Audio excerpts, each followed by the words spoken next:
você tem as dores normais de qualquer cirurgia, mas você tem todo o paliativo, né? Você tem toda a medicação administrada.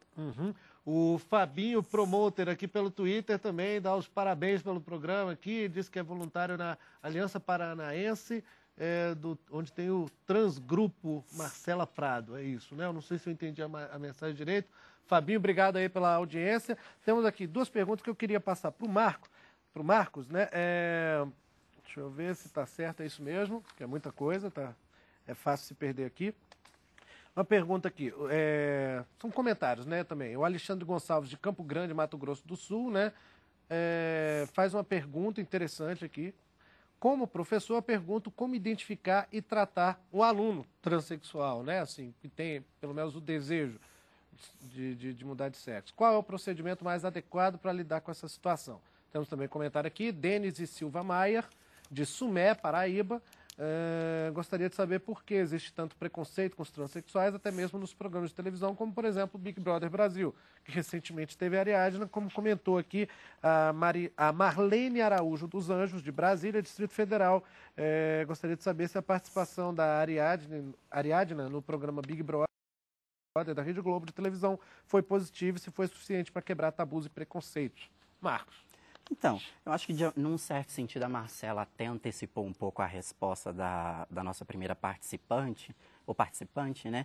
Que vai exatamente perguntar como que a gente tem que tratar, né? Qual o modo, como que a gente se relaciona com essas pessoas, né? Eu acho que como a Marcela colocou aqui, né? Eu vou, obviamente, tratá-la como uma mulher, né? Ou seja, porque a grande questão que precisa ser colocada é: você precisa tratar o outro a partir da identificação subjetiva dele. Então, por exemplo, se a Marcela, ela se vê como mulher, ela se sente, né, que ela é uma mulher, então eu devo tratá-la como uma mulher, né?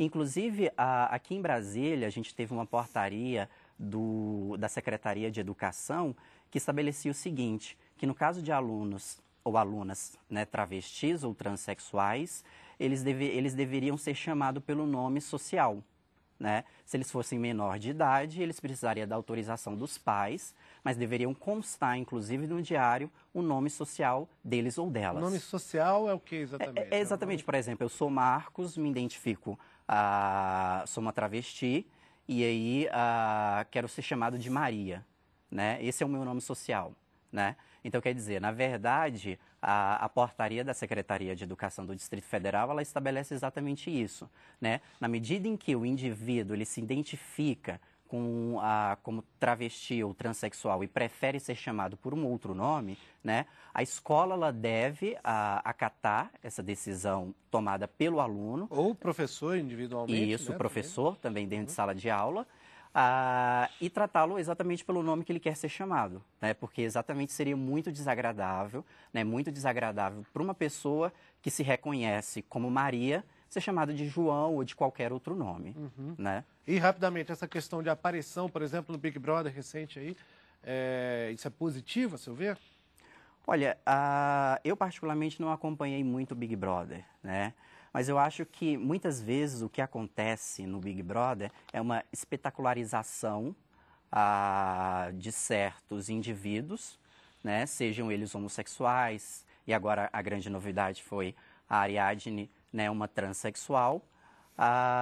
E aí eu acho que muitas vezes isso acaba se tornando algo extremamente midiático, sensacionalista, né? Que tem simplesmente o objetivo de quê? De gerar mais audiência, né? E ao contrário de estar realmente, de fato, preocupado, né, com a desconstrução de preconceitos, né, de discriminação ou coisas do tipo. Você falando assim até me faz pensar que isso vai contra um pouco uma característica psicológica que é atribuída aos transexuais, que é justamente o fato de que, ao contrário de algumas outras categorias homossexuais e gays, né, que até o termo gay vem de alegre, né, que é espalhafatoso e tal, os transexuais tendem a ser muito discretos, na verdade, né? Talvez isso, inclusive, explique por que a Ariadne ela saiu logo no início, né? Porque, de alguma forma ou de outra... Não atendeu a expectativa. Não atendeu a expectativa, porque o interessante, né, para o programa e para a plateia é exatamente aquele gay que a gente diz, né, o gay purpurina, aquele esparafatoso, risonho, né, brincalhão e etc., que vai ser motivo de chacota, né? E a Ariadne, ela de fato, ela não atendeu essa expectativa. Era uma mulher normal. Exatamente, uma mulher normal. Vamos de novo lá ao centro de Brasília com a Aline Machado. Aline... Fabrício, eu estou aqui com o Bruno, ele que é produtor cultural, e eu vou fazer um pequeno teste com ele de como é a cultura brasileira. Bruno, você namoraria ou se casaria com uma mulher que tem seios, uma mulher que tem a genitália feminina, uma mulher bonita, que se considera mulher, mas que tivesse nascido homem e tivesse se operado? Não, eu acho assim, cada pessoa, ela, por exemplo, ou ela ou é do sexo masculino ou do sexo feminino. Na verdade, eu acho que isso vai mais pelo psicológico vai mais do psicológico da pessoa, porque eu acho que não existe isso. Ou a pessoa ou ela na verdade, masculina ou feminina. Então, mas digamos que ela tenha nascido com a genitália masculina e se operou, ela se identifica hoje como mulher. Você namoraria com essa pessoa? Não, pra ela é uma mulher, mas pra mim ela continua sendo homem. Então é isso aí, isso é o do psicológico da pessoa, não é preconceito, não é... Do seu psicológico, na verdade. Isso, mas assim, na verdade, na real, é isso mesmo. Pra ela é uma mulher, mas pro pessoal mesmo, assim, que tem uma ideia mais aberta, eu acho que com certeza ela vai já é do psicológico da pessoa, ela vai se considerar sempre por exemplo, eu a considero sempre um homem. Obrigada, Bruno, pela entrevista. Fica aí o comentário no estúdio para a ideia do Bruno. Valeu, Aline, obrigado ao Bruno. O Bruno foi franco. Eu acho que ele não se preocupou em ser politicamente correto, né, Marcelo? Sim, ele não se preocupou. Eu acho que ele também está um pouco assim, preocupado muito com o psicológico, né? Ele vacilou um pouco no começo, mas acabou botando uma posição categórica. E isso acontece, né? Até a Natália Otaviano de Bauru, São Paulo, faz a pergunta aqui exatamente para você.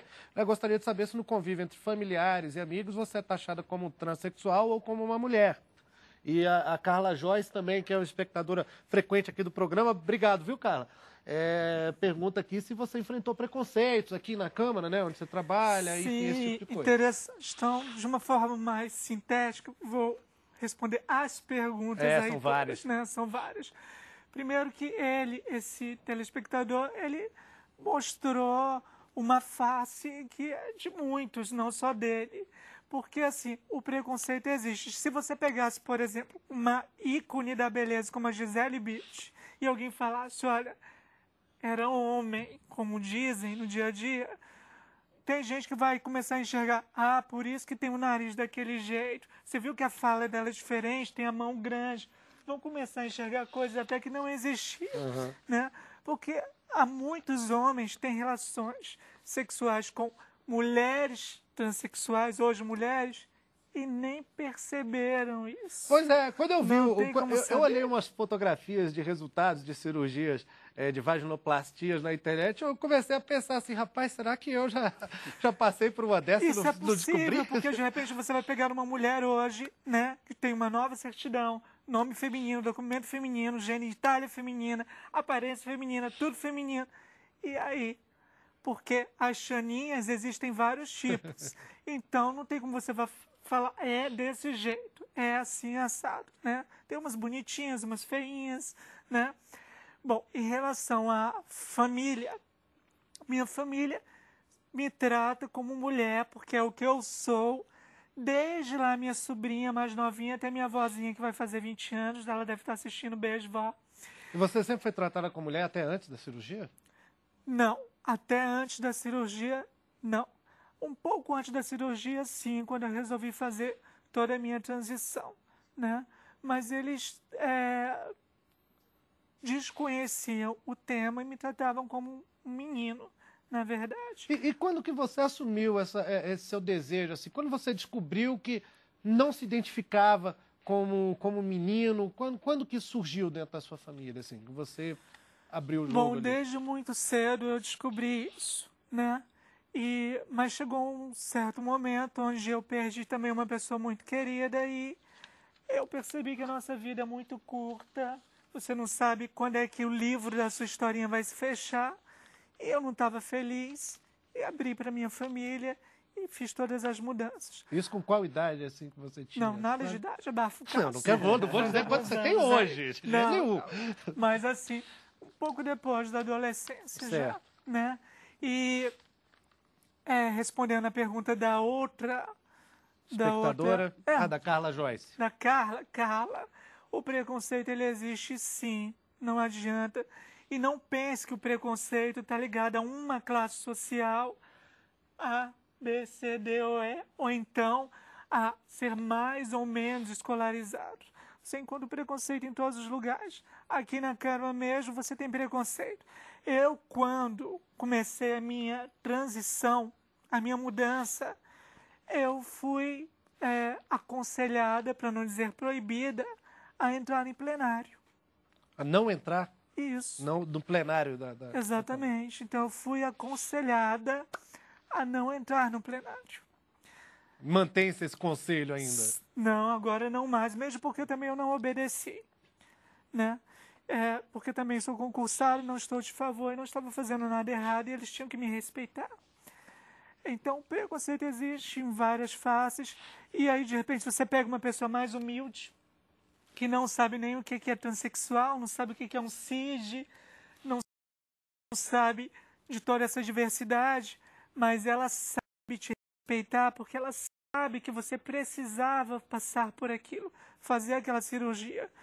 E também você encontra pessoas com estudos, doutorado, PhD, que são pessoas totalmente ignorantes e o que você vai fazer?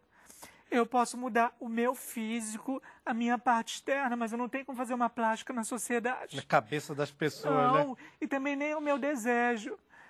O preconceito aqui, a crítica ali, eu vou linda, vivendo, sorrindo. Acaba você aprendendo a conviver com isso, né? De certa forma, Sim, né? porque... Faz parte de qualquer sociedade, né, Marco? Sim, eu não posso ser intolerante assim como eles são, né? É lógico, né? Acaba sendo uma forma de dar um exemplo, né? Agora, eu só queria fazer um comentário com relação à fala do telespectador.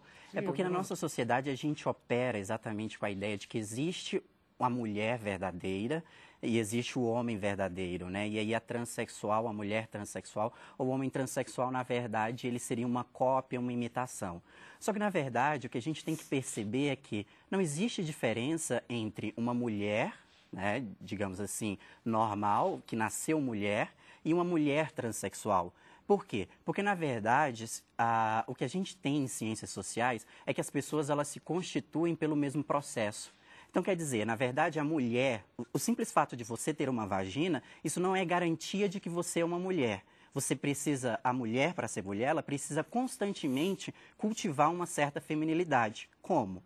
A mulher, por exemplo, ela pode colocar silicone, ela pode fazer uso, a mulher, né, dita natural, ela pode fazer uso de hormônios, ela vai colocar uma bolsa, ela vai colocar um salto. E a mulher transexual, ela também vai fazer absolutamente a mesma coisa, entende? Agora, então quer dizer, na verdade, qual a diferença entre essas duas mulheres? Essas duas mulheres, elas estão se constituindo da mesma forma. Essas duas mulheres usaram silicone, colocaram silicone nos seios, essas duas mulheres estão usando bolsas, essas duas mulheres estão colocando salto, essas duas mulheres investiram no seu cabelo. Então, quer dizer, qual a diferença? Eu acho que não dá para a gente operar e dizer o seguinte, que existe uma mulher verdadeira e uma mulher que é imitação, né? Ou seja, pensar que